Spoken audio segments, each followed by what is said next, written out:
So it's about rotational dynamics I am asked to talk about. Now before going into rotational dynamics, let me talk a little bit about so-called particle dynamics. You all know particle dynamics. For one single particle of mass m, I want to know its position as a function of time. Where does it go 10 seconds later or 20 seconds? Okay, good. So S equal to ut plus at square. Now this is a particle for which already there are some commitments. What are those commitments? Constant acceleration, constant force. Okay, I want minimum restrictions. I just have a particle of mass m and I want to know its position, its velocity, its acceleration with minimum restriction that force should be uniform, force should be constant, this and that. So what is that basic equation then? V is equal to ds by dt. Okay, V equal to ds by dt.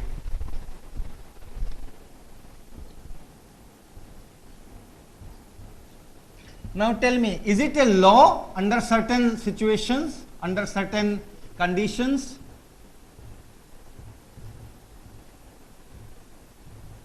Is it a law under certain conditions? There is a difference between these two, character of these two equations. The first one is law. The first one is law. It comes from, if you have a uniform force, so that there is a uniform acceleration, from there, yes, the first equation comes. But the second one, V equal to ds by dt, it is just the definition of velocity. ds by dt is called, it's not a law of nature. Somebody has coined a word velocity for this quantity, right? The laws of nature are not made by me, not made by you, not made by Sir Isaac Newton, not made by Albert Einstein, not made by Robert Hooke. They are made by nature. By nature, right? We only discover. But V equal to ds dt is not a law of nature. It's a definition. Someone has said that, okay, let us call this quantity V, symbol V or symbol U something, and let's call it velocity or speed or blah blah blah blah. Okay.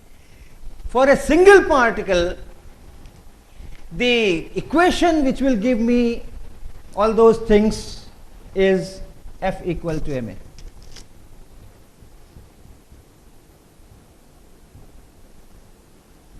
Or F is equal to dp dt. What is P? What is its expression?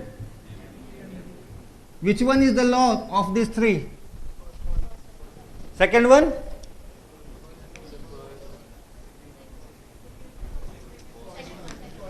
First one. What about second one? Second is the law. And first one? Is also a law, right? That linear moment, if you know what is linear momentum, if you know what is force, the law is that force is rate of change of linear momentum. If you know what is acceleration, what is mass, what is force, the law is yes, mass into acceleration will be equal to. It's not that mass into acceleration is known as. It's not that dp dt is known as. It's a law of nature. Linear momentum, if changes, and if you know the force, there are laws for force. F is equal to capital G m1 m2 by r square, or q1 q2 by 4 pi epsilon naught r square. So if I know how much force is there on a particular particle, and if I measure the acceleration, or if I measure the linear momentum, I will find that yes, F is equal to dp by dt. It's a law of nature. Or F is equal to mass into acceleration. It's there. But P equal to m into V, that's the definition. That's the definition. P equal to mv is a definition, right? And under this definition, the two laws 1 and 2, F equal to ma and F equal to dp dt are same. Right? If that is law, this is law, this is law, that is law. They are same. They are identical. It's the same expression. Then comes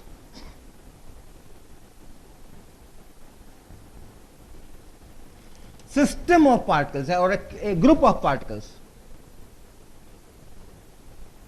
Not a single particle, but more than one particles. Like a two charge system, a charge q1 here, a charge q2 here. They are attracting. And maybe from outside there is a capacitor, this, that. So because of this there is a field and there is a force on it. Because of all this capacitor, etc. There is another force on it, and so on. It's a group of two particles. Right? So you can talk of group of 10 particles, 100 particles, 1000 particles, 3 particles, and so on. Now there are two kinds of forces. Forces by the particles belonging to that group. That q1 is exerting on q2, q2 is exerting on q1. Those are those we call internal forces, because I am talking that whole thing as a group. Once you define group, then you know what is internal, what is external. And then you have external forces which are coming from sources beyond the group, right? For that also you have certain equations. Of course, that if you individually treat each particle separately, F equal to ma is good enough, right? But then for those two particles taken together as a group, then also we have some equations you may be knowing. If I look at this external forces, then there is a total external force on the whole group. That is once again dp dt, where P is now for all particles MIVI. It works, right? And then if you know what is center of mass, how many you know what is center of mass? Oh, not many. Okay. So if you have a group of particles, at a particular instant, there are certain fixed positions for those at a particular instant, specified positions of all the particles. Then I can also get to know position of a very special point in the group, which we call center of mass, right? And qualitatively, if this is center of mass, you should have masses on this side, you should also have masses in this side. If you have masses on this side, you should also have masses, not equal, not necessarily equal. But this will not happen. The center of mass is here and all the mass is on this side. That will not happen, right? So that way the word center is significant, that it has to be a point so that mass is distributed not very symmetrically, but at least on both sides. If there is a mass here, there should be a mass on this side also, right? There are some mathematical definitions. I will not talk much about center of mass. And then this equation can also be written as F external is equal to total mass. This is the total mass of the group times acceleration of the center of mass. So these are the laws, these are the equations, not independent. You can derive all these things from the basic F equal to ma for a particle, but these are the equations which govern the system, right?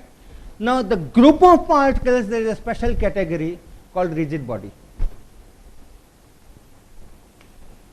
Okay, group of particles means just like two charged particles, one can come here, one can come there. That's not rigid body. But then there is special group of particle or special class of group of particles which is called rigid body. Now tell me, what is a rigid body? The whole board is rotating. Okay, so what I have to do, I have to put a hand here and then I rub so that it doesn't go back. Once I know the laws for rotational dynamics, all these things I will understand better, right? If I rub it here, it's going back. If I hold it here and then rub, it's okay, nothing happens, right? So all those things we will understand if I know these laws of rotational dynamics. So what is rigid bodies? What was, you were saying something? Yeah. Distance between any pair of particles of that group should not change with whatever you do. apply forces or let it move, or right. So if I have a rigid body, if I have this pen body, and if I take this point where this letter O is written, I take another point where this red thing camelin is written, more specifically C is written, or even one single point of that C. So if I take two particles on this pen body, I can throw it, I can rotate it, I can put in my pocket, but I should not open the cap. Okay. So as long as I am not opening the cap, the distance between this particle and this particle remains same, and that happens for any pair of particles of this group, not the ink. I am talking of the body only. So that kind of body can be treated as, can be called as rigid body. If I want to be mathematically very correct and rigorous, etc., etc., then nothing is rigid body. I can always hit a hammer on it, and the distance between the particles will change. Right? So nothing is rigid. But for the application I am doing, during that application, if the distances are not changing, for me it is a rigid body for that application. Okay? So we will talk of these rigid bodies. So rigid bodies move, that means that group of particles is moving, right? And in that also there are some special kinds of motions which we have given names. One is what we call pure translation.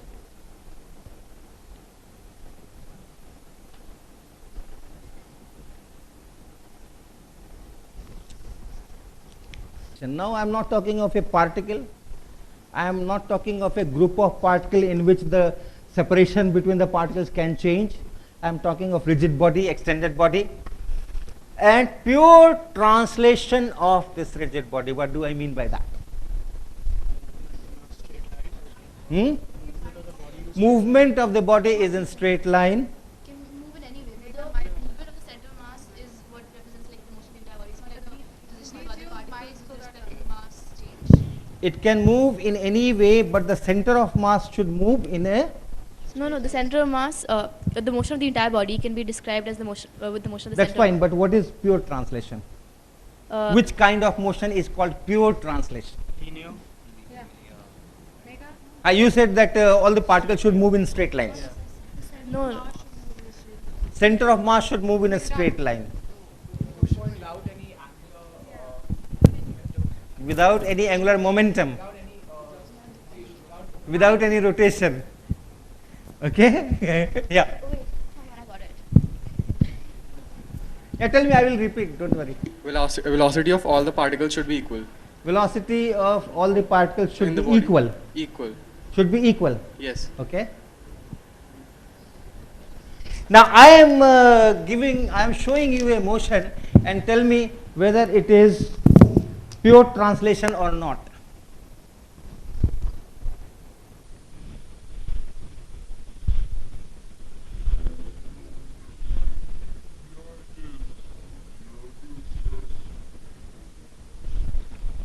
Yes.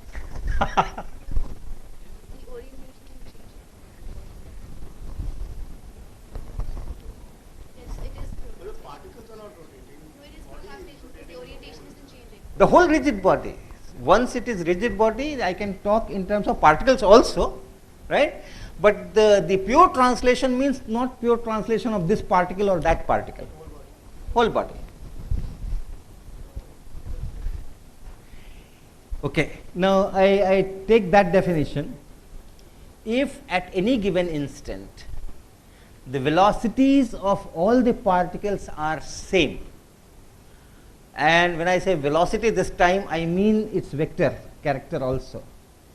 The direction of velocity of all the particles should be same. The magnitude of the velocity of all the particles should be same at a given instant. If you go for another instant, it can be different. But then at that instant, everything should be same. Right? We call that pure translation. If it goes from here to here, it's a pure translation. Everything is going with the same velocity. If it goes like this, it is pure translation. It goes like this and then it goes like this. That is also pure translation. At any instant. At this instant, everything is going this way. At this instant, everything is going. At this instant, everything is going up. So at any given instant, all the particles are going with same magnitude of velocity, same speed in the same direction. We call it pure translation. Now when I am rotating it this way, at any instant, look at this instant, everything is going in this direction, everything. Look at this instant, everything is going in this direction. Look at this instant, everything is going in this direction. It's a pure translation. Okay? Then there is another class of motion which we call rotation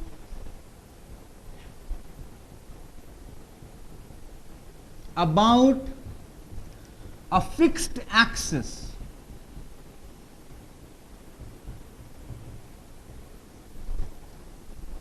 Okay, this is another class of motion of rigid body where I say it is rotating about a fixed axis.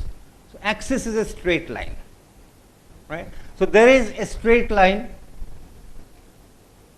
which we will be calling axis, and the rotation is about this fixed axis, means there are several things, carefully note. One, each particle of the rigid body is going in a circle or a circular path, not uniform circular motion, right? Not necessarily uniform circular motion, but the path is a circle or a part of the circle, right? So each particle goes in a circle, each particle of the rigid body. The centers of all these circles lie on this axis, and a plane of these circles lie perpendicular to this axis. If these three criteria are met, what are the three criteria? First, tell me. Perpendicular to the axis. What? Complete the sentence. He says perpendicular to the axis. That's not the criteria. What is the criteria? All particles should move in circular path, right? All particles must move on circular path. It is not necessary that they complete the circle, not necessary, but their path is circle, part of the circle. Okay, so the first criteria is all the particles of the rigid body must move with in circular paths. Second criteria, plane of all the circles should be perpendicular to that line. Good. And third one, all the centers of all the circles must be on that axis. If these three are met, okay, you can be sure that it is rotation about the fixed axis. Now, yeah. So can the axis be outside the body? Sure. No, absolutely no problem. So but then that way wouldn't the movement of the block also qualify as rotational motion? Because that also, if you plot it, then each point is moving in a circle and it's moving about the fixed axis that way, and it's moving about a circle that way. So wouldn't it qualify as well? I have no objection. So the motion of the block that way is also is rotational Oh, motion. this motion that you are telling. Yeah. Okay. Okay. Okay.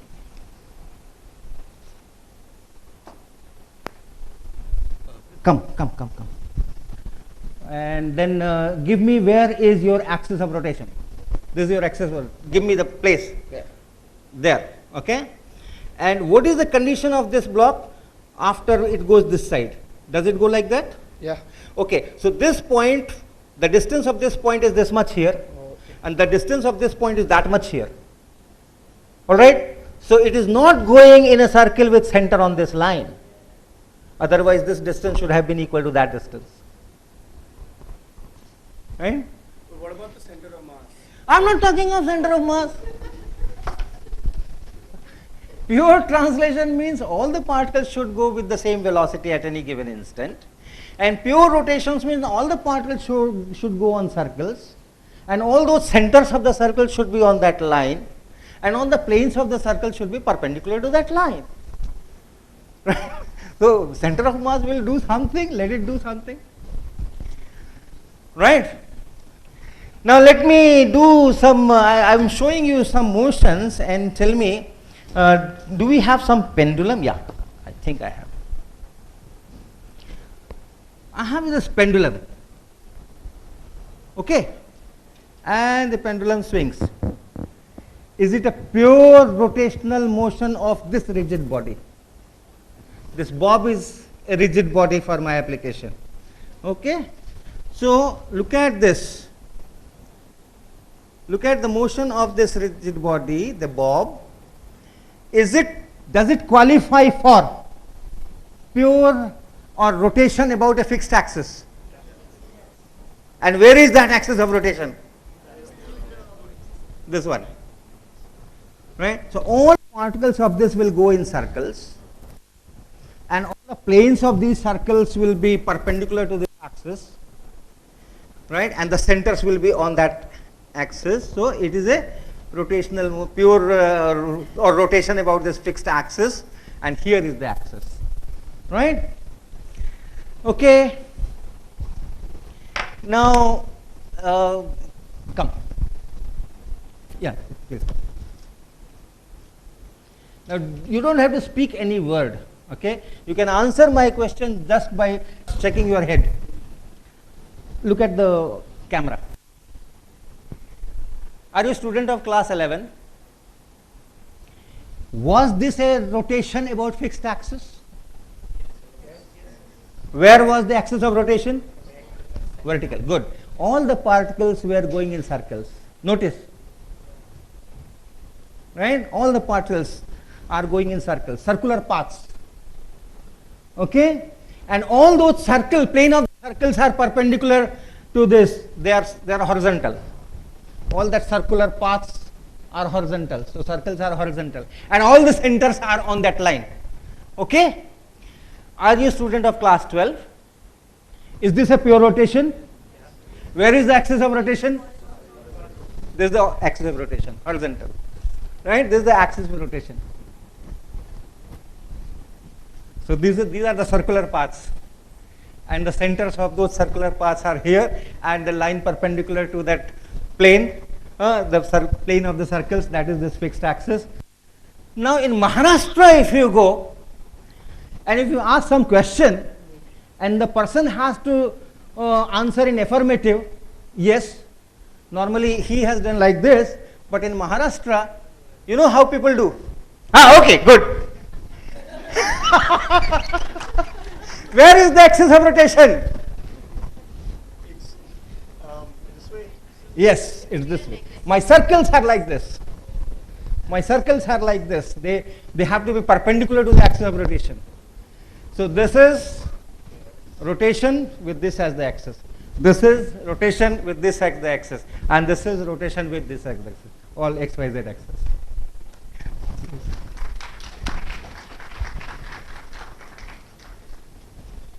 Now tell me, I am giving you some motion and you identify whether it is a rotation about a fixed axis. If so, where is the axis of rotation? Yeah. Where is the axis of rotation? Yes, where the knot is two places, two axes. No, there cannot be two axes. My definition says that there should be a fixed axis of rotation, one single axis of rotation. So there are two systems. Two separate systems. Yes, this is not a rigid body. In this motion, this is not a rigid body. Look at the distance between these two tips. It's changing. Okay, so the question does not arise. It's not a rigid body motion, and therefore these qualifications cannot be made. All right. So this is about the nature of what we call rotation about fixed axis. All right. Now, what are the defining dynamics? Now, I want to do dynamics. Dynamics means what? As a function of time, where the thing is going. Right? If I am rotating my hand PT. It's a pure rotation. Where is the axis? From here perpendicular, right? So if I want to know that at this time it is here, at 1 second after where it will be, after 2 seconds after where will be. So that's the dynamics in particle, where the particle is as a function of time, here where this whole rigid body is as a function of time. So first thing is, for a particle to define where the particle is, I need its just distance from the origin, x. If you tell me the value of x, I know that okay, the particle is here. If it is in 3 dimensions, x, y, z. If it is on a single line, then it is just one coordinate x. In a rigid body, I want to define the position of the rigid body. Position means a position of every particle of the rigid body. Then I say that okay, I know where this rigid body is, how it is oriented, everything about that rigid body. What are the quantities I should look for?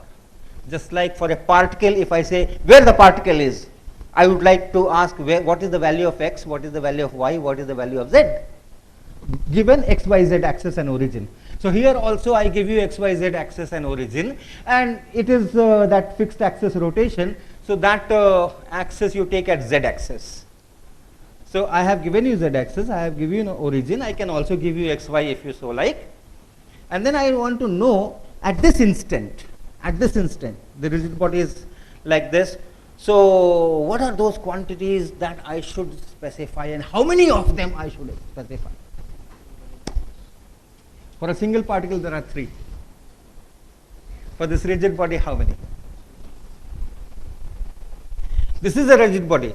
This is here. At this instant it is here. I have given you some x-axis, y-axis, z-axis and all that thing. This rigid body can go anywhere in any fashion. Okay. In space I have an origin, I have x, y, z axis. So what quantities I give you, which coordinates or what quantities, so that once those quantities are given, the numerical values, it is fixed. And one can say that yes, it is here and in this orientation. And how many of such quantities will be needed? So,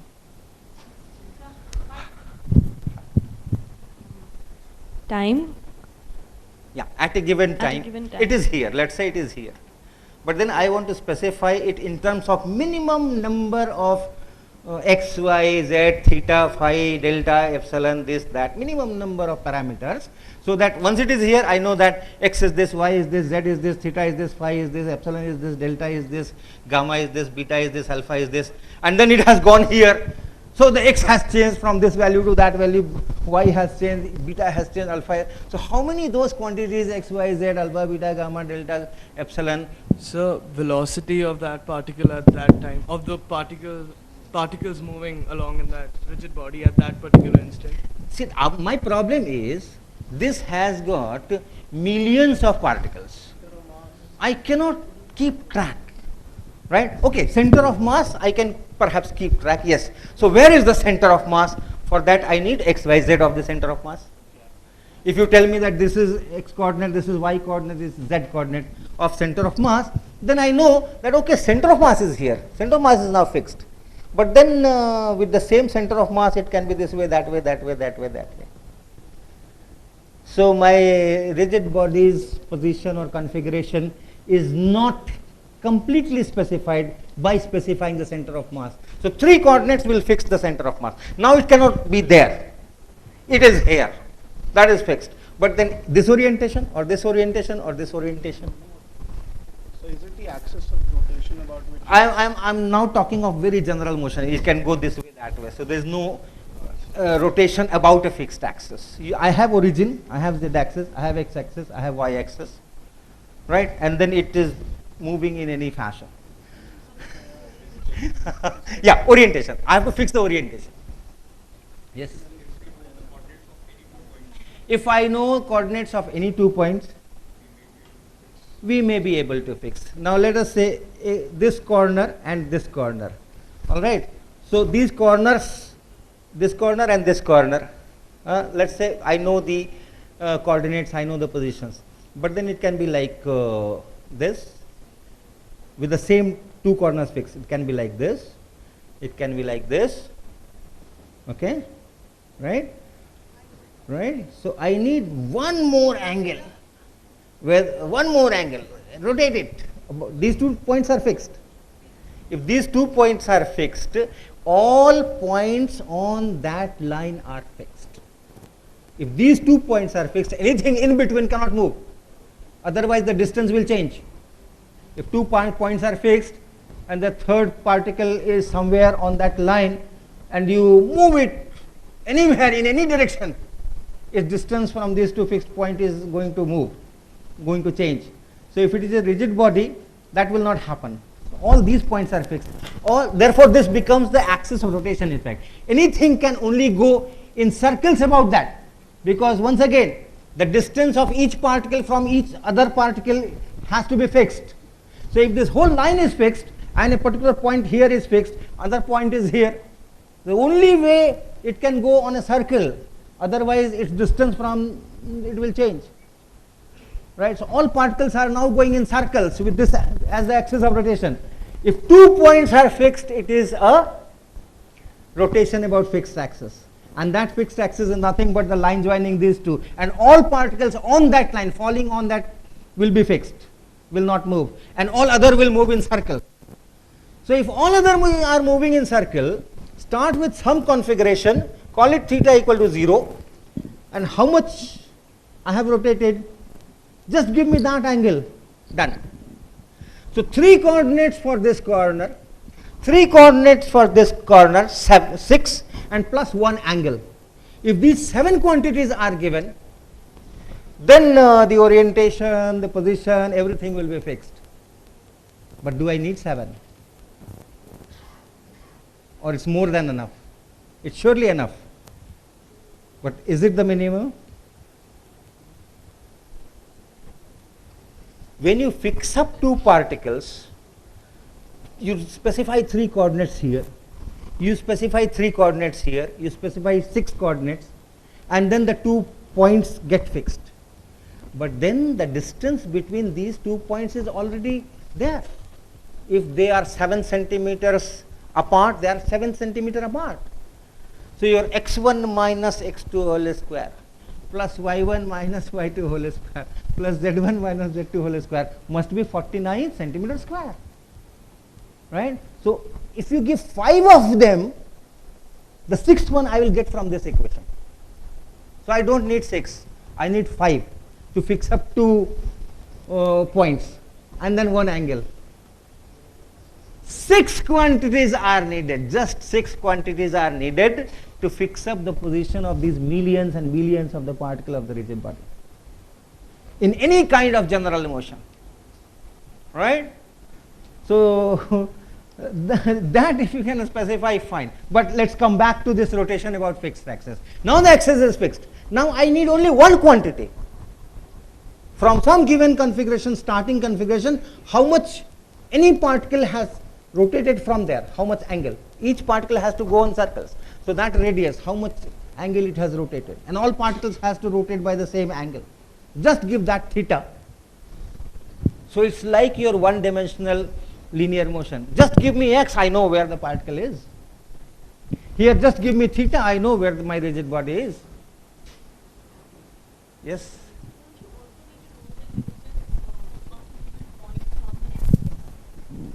Yeah, please repeat. I was saying that won't you also need to know the distance of a particular point from the axis? Okay. Why do I need that? If 2 points are fixed, axis of rotation is known, right? Now it's a rotation about that same fixed axis. And I say that this is my starting configuration. As you say, at t equal to 0, the particle is here. At t equal to 0, the orientation is this. And then at some time t, the orientation has changed. But this line is fixed. Axis of rotation is fixed. I can only rotate it this way, nothing, I cannot do anything else. And if I know this angle, suppose it is, let's take this as the axis, the central. How much I have rotated? 90 degrees.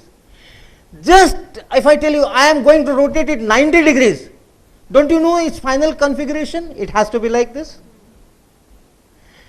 Okay. Now watch how much I am rotating it.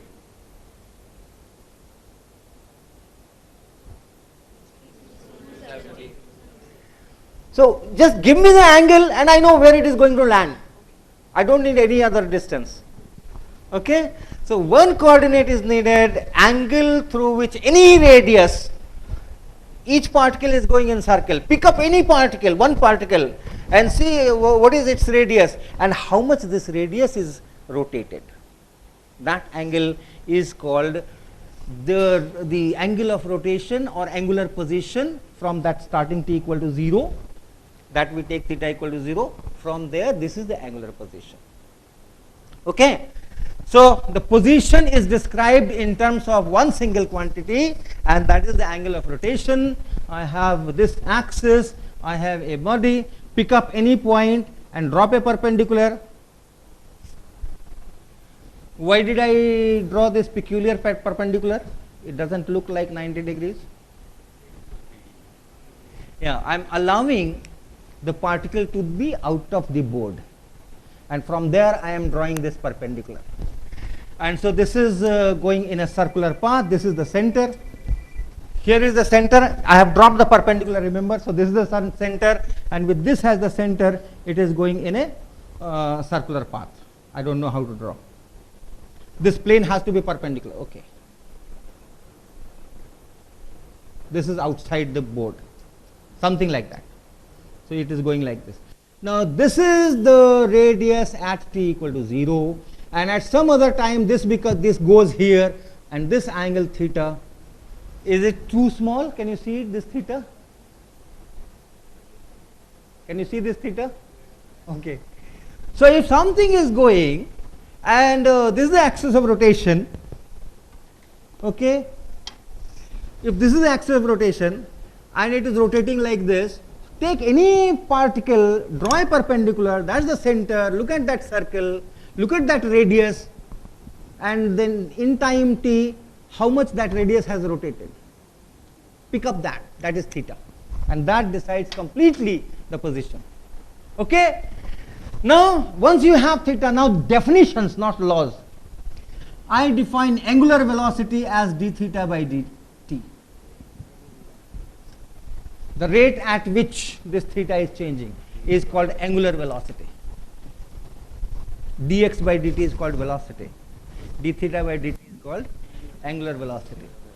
You pick up any direction on the x-axis and say that this is the positive direction. Right? That is your choice. Similarly, here you can pick up, there are two kinds of rotations possible with the same axis. Looking at the top, this can go clockwise, this can go anti-clockwise. Pick up any of that as positive. The convention is, if you are looking at that rotating body, and if the radii are going on, the rotation is anti-clockwise, you take that as positive rotation. But remember, you can see it from the top, you can see it from the bottom. If it is clockwise from top, it will be anti-clockwise from bottom. So this is not a good convention, right?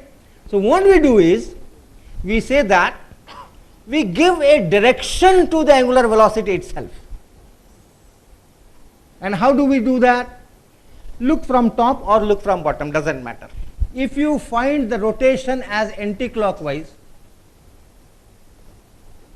right, that means I am standing so that my line of vision is perpendicular to that circle, then only I will talk in terms of anti-clockwise, clockwise. If there is a circle and I am standing here and the particle is going like this, how do I call it anti-clockwise or clockwise? I have to come this side or that side. So I am already along the axis of rotation, so that particles are going in circles and that plane is perpendicular to my vision, line of vision. Now if it is anti-clockwise, we say that the direction of angular velocity is towards me. If it is clockwise, it is away from me. Okay. So I have something which will rotate. Let us take this one. Let us take this one, and for this side I am on one side and these people are on the other side. Now you people tell me, it is clockwise or anti-clockwise?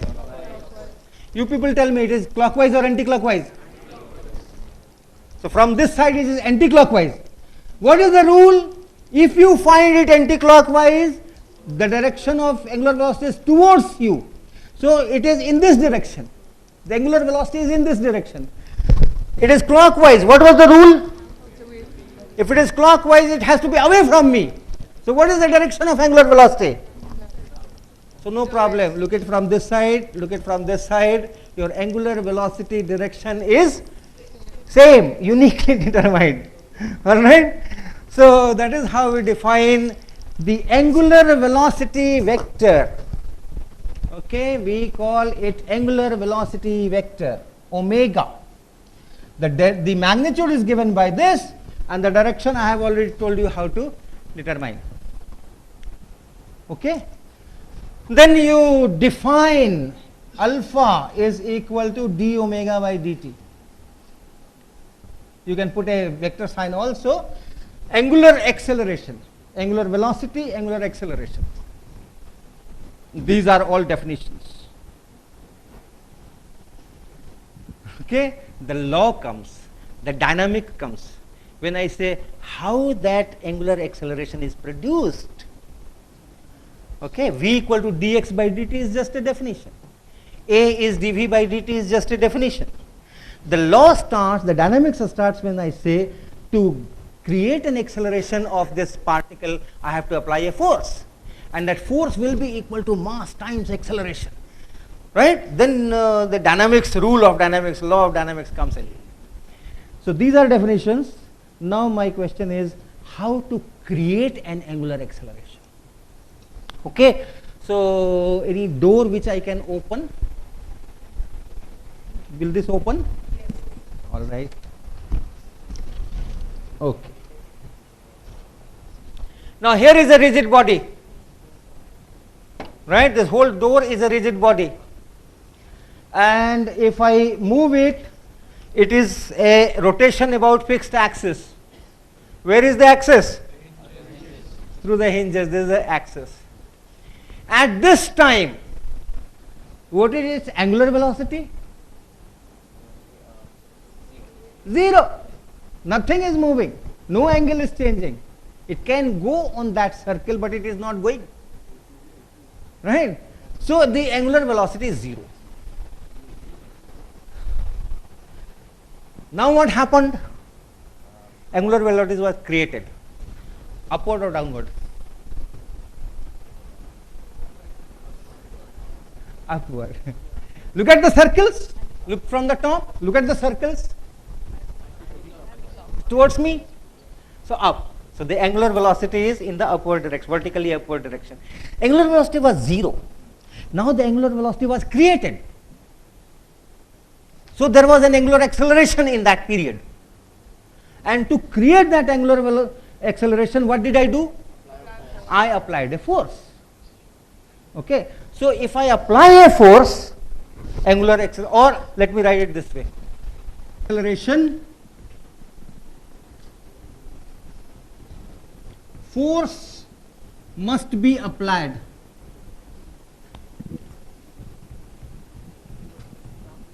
F is needed.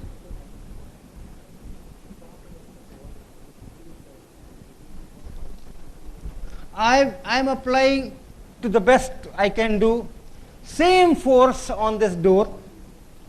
I will apply it twice and I will try to apply the same force. So I apply it here, and the same force I apply it here. What about visibly? Can you see, can you compare the angular acceleration, which is less, which is more?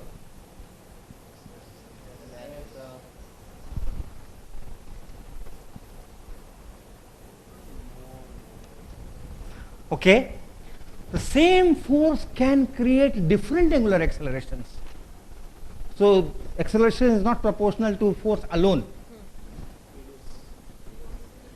It depends on the distance from the axis. All right. So Force is needed, number one. So it depends on force. Then it depends on distance r from the axis.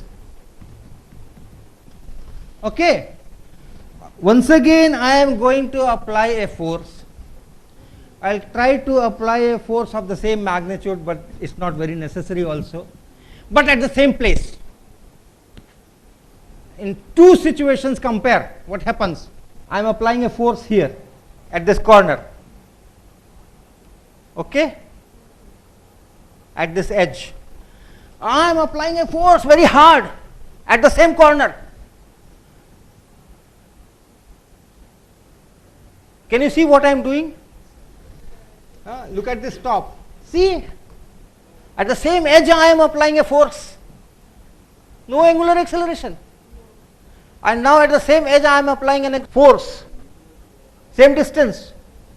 Same magnitude of F. Same magnitude of R. And right, same place. Same magnitude of R. From that hinge line, I am at the same distance. I am at the edge of the door.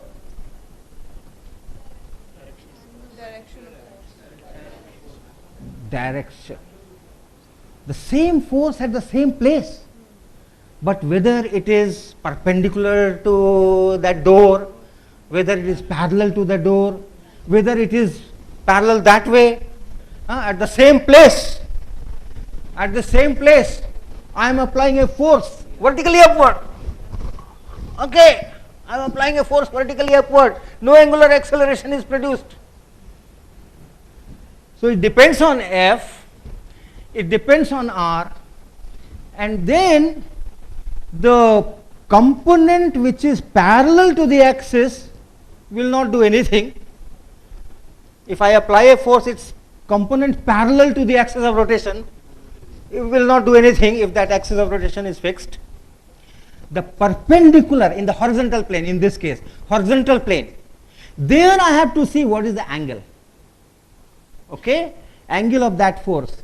If it is perpendicular to the axis and perpendicular to this radius, then the angular acceleration is maximum. And if it is at some other angle, if the component which is along the radius is again not going to play any role. Only the component which is perpendicular to the radius and perpendicular to the axis of rotation, only that is going to play a role. So first thing, you forget about that component parallel to the axis of rotation. Forget that z component, you forget. Then in xy plane, you see what is the angle of your force with this F. Right? So the angular acceleration is proportional to 2 times, I have to write alpha, r into F into sine theta. What is this alpha? And what is this alpha? Directly proportional to. So angular acceleration is directly proportional to r. If you go away, yes, the acceleration is more. Proportional to F, if you apply a harder force, it's more, yes. Then it is proportional to sine theta. Why sine theta? Why not? How I define theta, it will depend on that. So if theta is equal to 0, so I am taking radius as the line, that is theta equal to 0. If theta equal to 0, along the radius I am pushing, nothing will happen. So at theta equal to 0, this acceleration has 0 value, so sine theta. At 90 degrees it is maximum. Correct? So it is r into F into sine theta, where theta is the angle between r vector and your force in that plane perpendicular to this axis. That is theta. Now remember any expression which has r, which has F, which have sine theta? Cross product. Cross product of two vectors, r vector and F vector, the magnitude of this, that will be r into F into sine theta. A vector cross B vector, what is it? AB sine theta.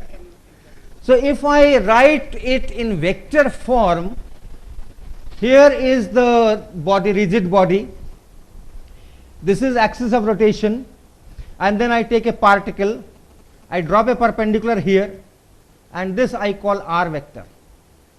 This is the point where I will be applying force. And in that perpendicular plane, with this r vector, making angle theta is the F vector. And r cross F, magnitude of this is r into F into sine theta. I am forgetting the component parallel to the axis of rotation, that has nothing to do in this. Okay. Now this is the quantity which directly determines the angular acceleration. Force is the quantity which directly determines the linear acceleration. Acceleration A is proportional to force. Here angular acceleration is not proportional to force alone, not proportional to r alone, not proportional to sine theta alone, but it is proportional to product. So this quantity we write it as gamma equal to r cross F is called, what is it called? Torque of force F about the about the origin, in fact. This is law or this is definition? This is definition, yes. This is only definition. The law is going to come now. But look at the complete sentence. Just don't call it torque. The complete sentence is torque of F about the origin, from where that r vector is measured, right? You can have 2-3 forces on the rigid body. In fact, on this door also, there were several forces, not only the force which I applied. What were the other forces? Gravity. But that did not have any role in this rotation Y. It was parallel to the axis. It was parallel to the axis. Then there were hinges. Hinges were applying some forces on the door, right? But at this moment, it's not doing that. It's along the radius. It's along the radius. Correct? If it is parallel to the vertical axis, say that hinge axis, no problem. If it is parallel to the radius, no problem, theta will be 0. Only if it is perpendicular to this radius and also perpendicular to that axis of rotation, only then it will come. So from hinges you have forces in vertical direction. From hinges you have forces parallel to the door, but then those things are not contributing, only my force is contributing, right? That was but then I can also apply force at 2-3 places. If there is a big heavy almirah and it is to be pushed, one person is not able to push, so several person push from several points, they apply forces. So the torque to be calculated for angular acceleration is combined torque of all these forces. That's the resultant torque. Then these particles are interacting inside each other. It's a group of particles, remember. It's a solid, it's a rigid body. So these particles must be interacting among themselves, otherwise it will be a gas. If these particles do not interact with each other, how will they maintain the shape? It will be a gas. And those internal forces will also have torques. But then that total internal torque will come to 0. So it is only the external torque which is important to calculate all these accelerations so on. Okay, so that is what is the proportionality constant? That has to be worked out. It is not F equal to ma. F is proportional to A, you put m there. Here this torque is proportional to alpha, you have to put something there. Not something you have to put is, I am exclusively talking fixed axis of rotation.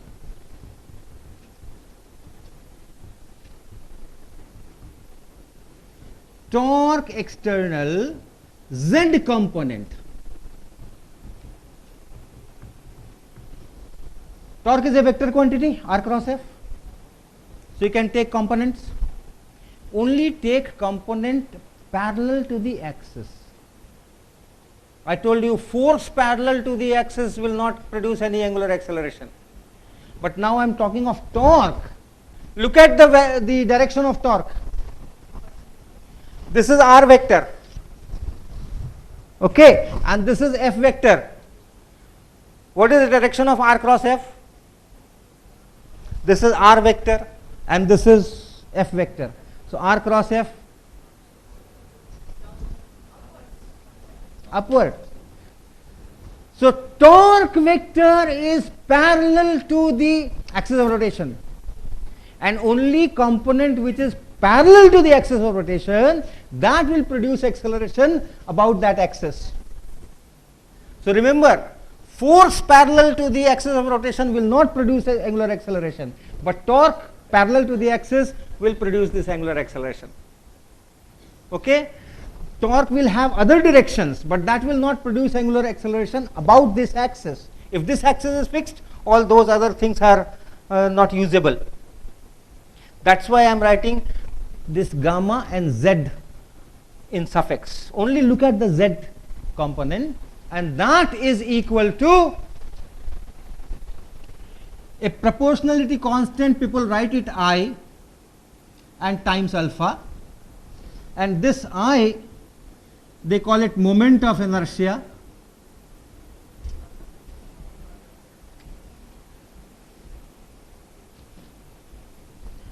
About the axis,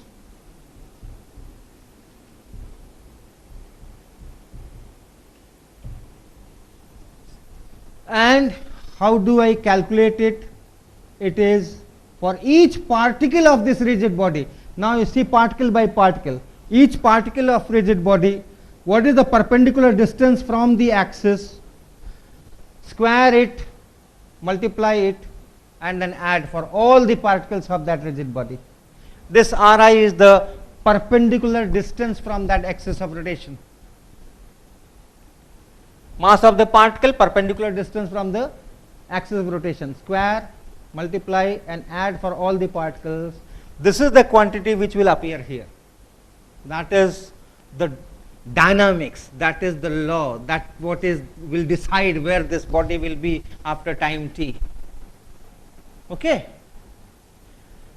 so I think we can take break here.